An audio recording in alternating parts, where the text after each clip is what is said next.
So, welcome back again dito sa Kapitan Minero Channel. So, ito panibagong trick and tips kung paano nyo malaman kung gaano karami ang pwede nyo ma-loot per day. Kasi parang sa tingin natin or sa tingin ko parang kulang or nababawasan tong mga loot natin. So, ito yung pinaka magiging ating topic today. And nakatali po lahat dito. So, sit back and relax and enjoy the whole video. Pero bago natin umpisa nito, baka pwede naman makahingi sa inyo like, share, subscribe dito sa channel nito. And hit na rin ang notification bell para lagi kayong updated. So, continue na natin ang video guys. Tara, let's!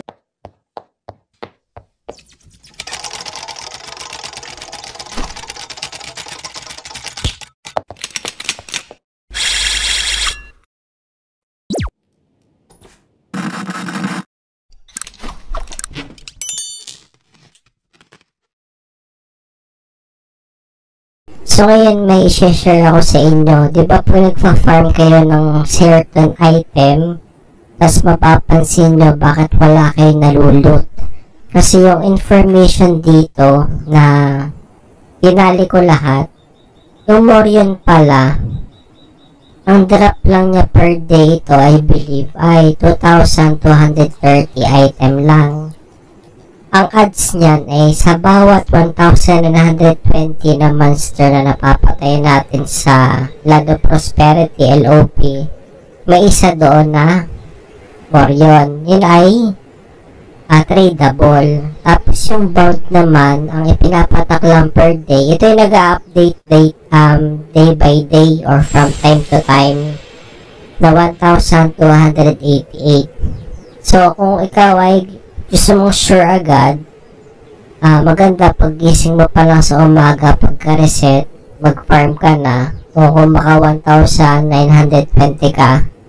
Swerte kung yung monster mo is from 1,919, ikaw na yung nakahit ng pang 20, so sa'yo papatak yun. Kaya ang maganda kasing farming dito ay hindi full yung sa server, kundi lang congested. Kasi pag full, kasi sobrang dami, hindi mo alam kung kanino talaga siya papadaki. Kung congested man lang, kasi kapag vacant mahirap din kasi dadalhin mo lahat to.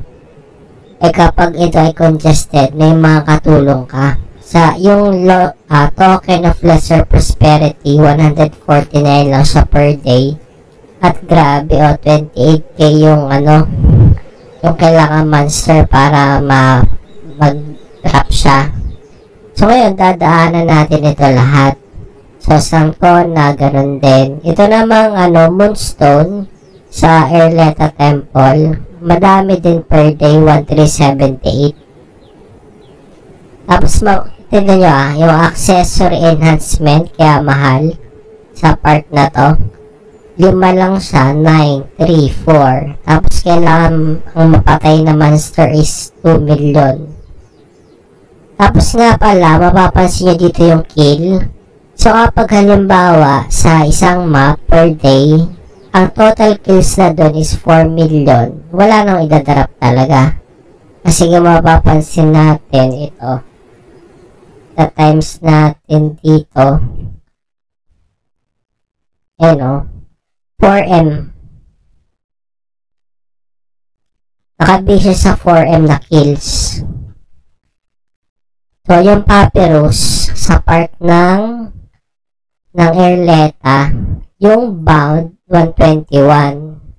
So, kailangan sa 67k yung mapatay na monster. Sa Ancient Papyrus naman na tradable, 213 per day. Kaya minsan mapapansin mo ngayon wala ka na malot o di kinabukasan ka na mag-farm para hindi sayang yung oras. Yung Seal of Advancement, ayan, 167 lang. So sa bawat mapa, halimbawa itong sa Silano map, ito yung mga drop, tapos nandito rin sa akin yung ang pipiliin natin na monster kill, yung madami. Kasi kapag sa Celano map na level 36, ang total na monster kill ay 231k na. Hindi na siya magdadrop. Kaya pansin niyo yung since Holy Grail ngayon, mahirap na din. Tapos ang baba na ng value. Kasi nga, syempre, sa una talaga mataas to. Kasi ang whale ay bumibili talaga. Gusto nila mauna. From time to time, bababa talaga yan. Pero pansin nyo ngayon ang baba na ng drop rate. Kasi alam na nila eh. Halimbawa, itong Nicro Rosary sa Silano 36. Ito ay epic. I believe rare to rare. So, 1 ang ipinapatak for every 1M na monster killed. Ito, okay na din itong 1M, pero tingin nyo ito, 2M dito, sa Bastion Silvermire. Okay din dito, kasi 2M yung marami. Ang pinapatak doon ay Mantis Claw. I believe ito is sa pinakamahal dito sa map na to. So, for every 3K na nakikilled, ito yung binibigay. So on and so forth. So, isa sa pinakamalaki pa dyan ay itong Bastion level 30. Kaya lang, hindi ganun kamahalan. Halimbawa, Thornwing Piece, Rough Leather, Tough Mate. Mura lang yan. Itong Rabbit Mate, halimbawa, mahal to kasi parang iisa pa lang yung map, which is sa Bastion 31 Abandoned Land. Kaya lang, 800k lang yung total monster killed. So, 291 paghahati-hatian ng lahat yan. So, ngayon, maggawa tayo ng maikling computation lang. Halimbawa sa Morion. Kunin natin ang Morion.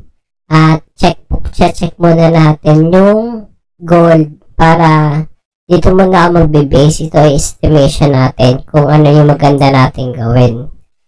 So, for today, ito nga pala yung progress ng character natin. share ko lang as free to play na player. Ito yung mileage natin. Ngayon is nagana na tayo. Full box kasi natin 200 na. Ayan.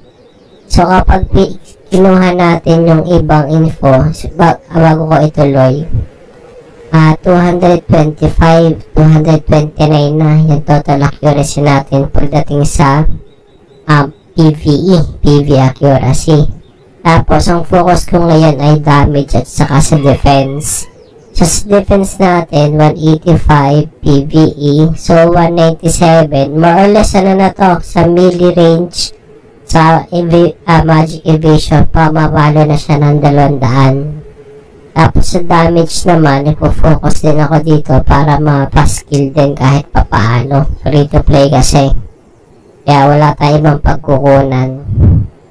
Next naman ay punta muna tayo dito sa dungeon. Tapos, dito sa Land of Prosperity. So, 35915. Ito yung gold. 35915. Balik tayo. 35915. 3,000, 5,000, 9,000, at saka 15. Ito ay rough estimation lang.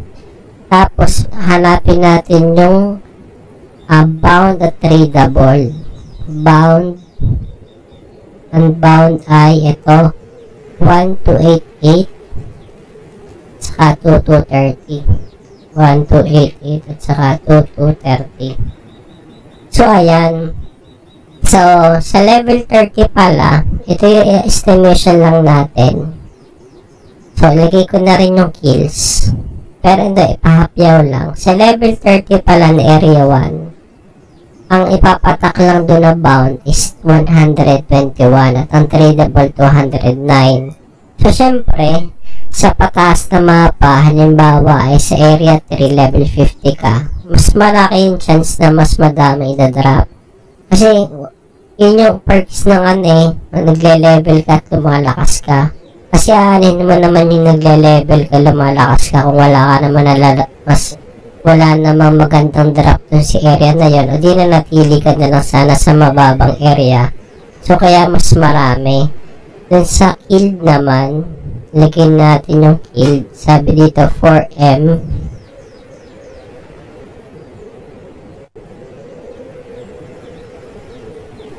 Ayan.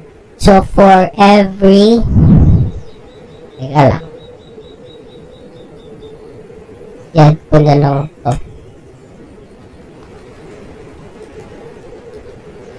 Divide. Ayan. So, for every 1,235 nga na kill, hindi pa natin alam kung ang papatak doon ay bound or tradable. So, yan yung pinaka-rough estimation. So, sa Papyrus, check natin sa Papyrus. Ano ba to? Sa Irleta. Hanapin ko lang yung 9, 16, 26, 45. 9, 16, 26, and 45.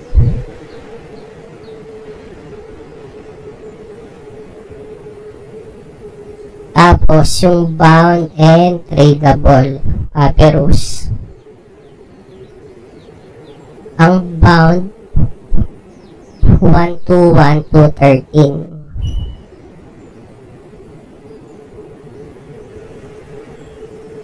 Grabe, kaunti talaga. So, sa area 1, ang tradable na makukuha, 20. So, swerte ko pala ng last week. Kasi nakadalawa ako na almost 3 na Papyrus. Ayan. So, yung kills natin, 8M.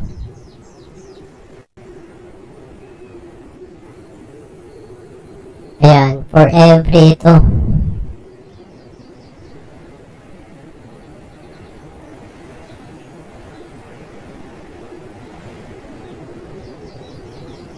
And for every 24,000 na monster na namatay, may papatak na isang bound o isang Papyrus, either bound or tradable.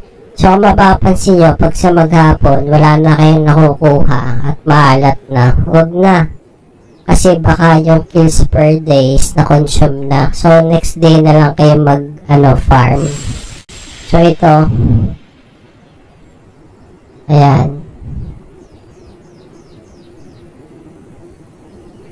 Okay din dito sa Bastion 31. So, mahal pa tong Broken Snail at saka Broken Chest Armor. Ito namang Lost Mercenary Equipment na tinatawag natin. Lost Mercenary Equipment. Yan yung yung box na nakukuha na pag nag-open ka. Wala pa. Oh, nakakuha na ito. Wala to. Millennium Tree. Okay na din. Bentalan din natin ang 14. Yun yung box na nakukuha mo na may lamang rare. Limbawa sa mapa na to. Ito. Yan. So, yung loot nyan, yung iba kasi naghahangad yung makakuha nyan. So, yung loot nyan, ay ito. Ano ba may pinakamalaking mapa na maraming loot? So, dito sa Bastion 31, 56 lang ipapatak. Ito, 76. Ito, madami. Bastion 30. Sa Bastion 30, madami din.